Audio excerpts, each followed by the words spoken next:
खुलुमबाय दिनैनि NBNN नि रादाबखौ फरायदों जारिमिन बरगयारिया दिनैनि गाहाय रादाबफोराव दङ क'क्राझाराव साननि सोराङावनो सिखावनि उदखार बड'लेण्ड मुलुगसोलोंसालिमायाव मावफारिफोरा हेंथा खुद्रिसारदों आइजो सांग्रांथियारि जौगानायनि थांखिजों एबसुनि बानजायनायाव आइजोफोरनि साइकेल रेलिया गोजोनै गोजोन थुंगेबाय दुलाराय आसामजों लोगोसे क'क्राझारावबो कंग्रेसनि मावफारिफोरा 8 घन्टा उखैहाब सोमावसारदों आरो दुलाराय आसामजों लोगोसे बिटिडिआवबो रंजालि बैसागु फालिनो साखाफारा जादोंसै दानिया फैदो आबुं रादाबाव बिटिडिनि सदर सहर क'क्राझार नोगोराव साननि सोराङावनो सिखावनि उदखार गोबां रांजों लोगोसे सना लानानै थांनाय जाथाया ओनसोलनि थागिबि सांग्रां नोगोरारिफोरखौ समखिखां होदों जाथायनि सोमोन्दै मिथिनो मोननाय बायदिब्ला क'क्राझार सहरनि साखाथि थिथागुरि गंगा नोगोरनि थागिबि हाग्रा बिफाननि मावफारि जनक बसुमतारिनि न'आव रबिबाराव साननि सोराङावनो सिखावफोरा न'नि आलमिरा देखावनानै गोबां बिबांनि सना रुपा गानग्रा जोमग्रा खावनानै लानानै थाङो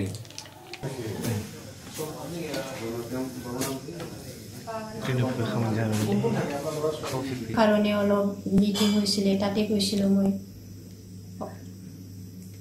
সৰটো কেইটামান বজাত সোমাইছে সৰটো 2-3টা মাজত হ'ব 3টা হোৱা নাই 2:30টা মাজতে হ'ব আৰু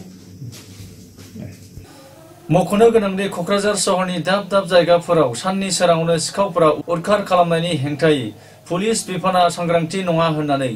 ओनसोलनि थागिबि नोगोरारिफोरा गोख्रों अजद दैखांदों दुलाराय आसामजों लोगोसे क'क्राझाराव थानाय बड'लेण्ड मुलुगसोलोंसालिमायाव मावफारिफोरा 7 पे कमिसन दान बान्था मोननांगौनि दाबिजों समबाराव 1 घन्टा गोसोम बेस गाननानै हेंथा खुद्रिसारनाय हाबाफारि दिन्थिफुङो क'क्राझार सहरनि देबोर गामियाव थानाय बड'लेण्ड मुलुगसोलोंसालिमायाव मावफारिफोरा सानजौफुनि 11 रिंगानिफ्राय 12 रिंगासिम हेंथा सोमावसारनाय हाबाफारियाव बड'लेण्ड मुलुगसोलोंसालिमानि नन टिचिं स्टाफनि गोबां मावफारिफोरा हाबाफारियाव बाहागो लायो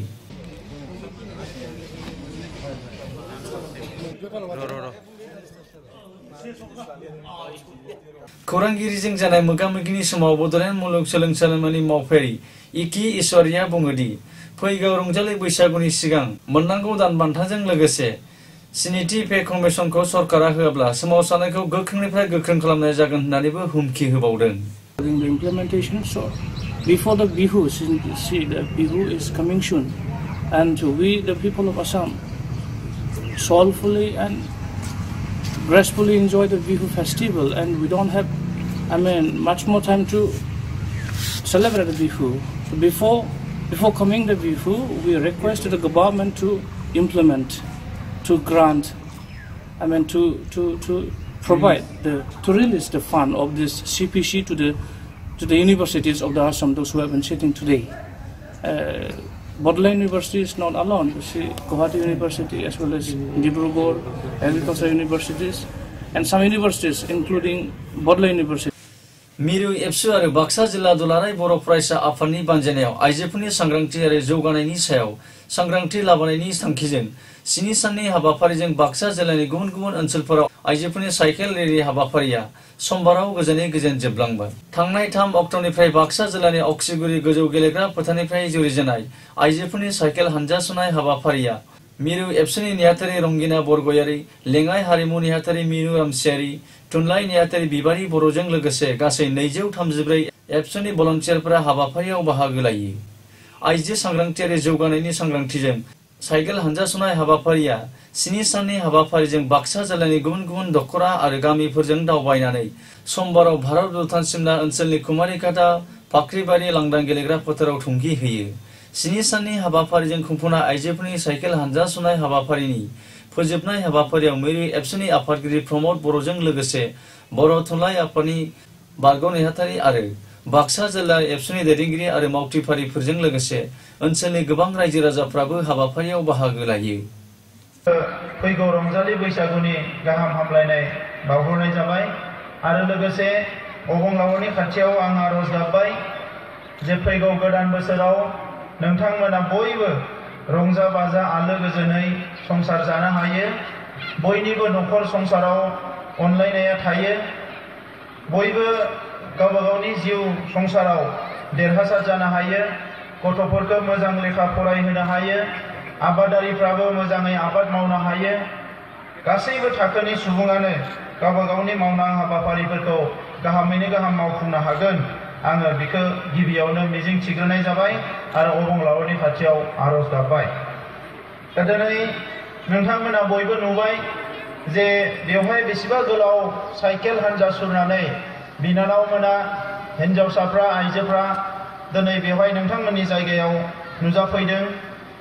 आरो बेवहायनो बाक्सा जिल्लानि जोबथा हाबाफारि होननानै फोसावनाय जादों। थांनाय 3 अक्ट'आव एप्रिल दाननि 3 अक्ट'आव खारिजानिफ्राय जागायनानै पुरा बाक्सा जिल्लाखौनो मसलपुर जानानै गरेस्वर जानानै दारकुसि तामुलपुर जानानै गिदिंनानै फैनानै दिनै बेवहाय नुजाफैदों। आसामनि गुबुन गुबुन जिल्लाफोरजों लोगोसे क'क्राझार जिल्ला कमिटि कंग्रेसनि बानजायनायाव समबाराव कंग्रेस भवनाव खुंथायनि गोहोआव थानाय बिजेपि हानजानि हेंथायै 8 घन्टा उखैहाब सोमावसारनाय हाबाफारि दिन्थिफुङो। क'क्राझार जिल्ला कमिटि कंग्रेसनि बानजायनायाव 8 घन्टा उखैहाब सोमावसारनाय हाबाफारियाव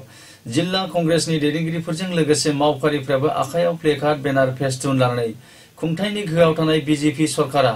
एससि एसटि आरो दलि थाखोनि सुबुंफोरखौ नासयदों होननानै गोख्रों रावजों अजद दैखांदों।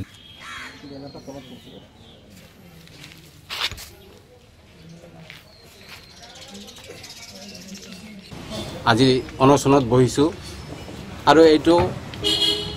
সারা ভারতবর্ষত তথা অসমত প্রতিখন জিলায় জিলায় এই কার্যসূচীটো পালন হৈ আছে। ইয়াৰ উদ্দেশ্যটো হৈছে বিজেপিৰ শাসনাধীশ যি ৰাজ্যবোৰ আছে সেই ৰাজ্যবোৰত অনুসূচিত জাতি অনুসূচিত জনজাতি আৰু দলিতসকলৰ মৌলিক অধিকাৰৰ কাৰণে যতে তেওঁলোকৰ আন্দোলন কৰি আছে জাস্টিসৰ কাৰণে।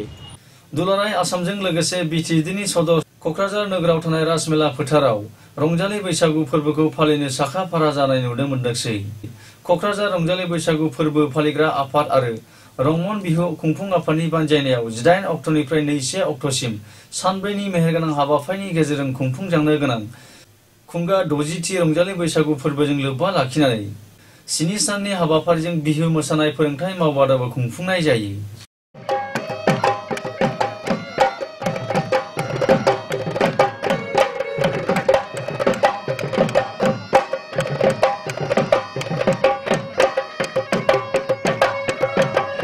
क'क्राझार सहरनि राजमेला फोथाराव 8 एप्रिल अक्ट'निफ्राय 14 एप्रिल अक्ट'सिम खुंफुंनो गोनां 7 साननि मोसानाय फोरोंथाय मावबादा हाबाफारियाव उन्दै उन्दै हिन्जावसा बिहु मोसाखावरिफोरजों लोगोसे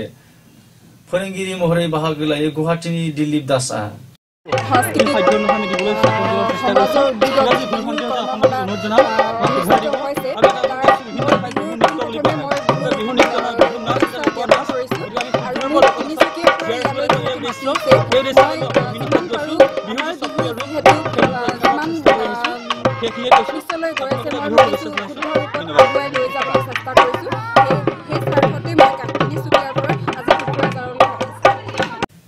ओरैहाय बर'फोरनि माहारियारि फोरबो रंजालि बैसागुखौ बिटिडिनि दाब दाब ओनसोलफोरावबो दखरा आफाद जिल्ला आफाद आरो आफाद गौथुमफोरनि बानजायनायाव खुंफुंनो साखाफारा जानो नुनो मोनदोंसै। रादाबखौ फोजोबनायनि सिगां गाहाय गाहाय रादाबखौ फिन खेबसे फरायफिनबावदों। क'क्राझाराव साननि सोराङावनो सिखावनि उदखार। बड'लेण्ड मुलुगसोलोंसालिमायाव मावफारिफोरा हेंथा खुद्रिसारदों। आइजो सांग्रांथि आरो जौगानायनि थांखिजों एबसुनि बानजायनायाव आइजोफोरनि साइकेल हानजा सनाया गोजोनै गोजोन थुंगेबाय। दुलाराय आसामजों लोगोसे क'क्राझारावबो कंग्रेसनि मावफारिफ्रा 8 घन्टा उखैहाब सोमावसारदों आरो क'क्राझारावबो रंजालि बैसागु फालिनो साखा फारा जानाय नुनो मोनदोंसै। बेजों लोगोसे जोंनि दिनै रादाबा एसेनोसै। गोजोन्थों।